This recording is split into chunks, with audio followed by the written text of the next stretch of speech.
elbows, T's, Y's, couplings, unions, reducers, plugs, caps and bushings, 45 degree, 90 degree and 180 degree.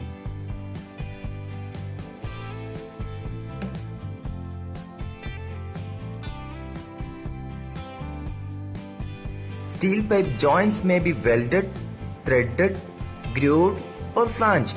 Welding is typical on piping 3 inches in diameter and larger and should be done in accordance with the SMA power piping standard using certified welders. The grooved joints made by using a gasketed clamp which locks into grooves cut or rolled near the end of the pipe section or fitting. Gasket materials must be suitable for the temperature, pressure and the nature of the fluid handled.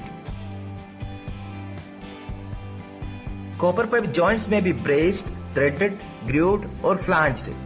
Copper tubing is joined by soldering or bracing or by the use of compression or grooved fittings.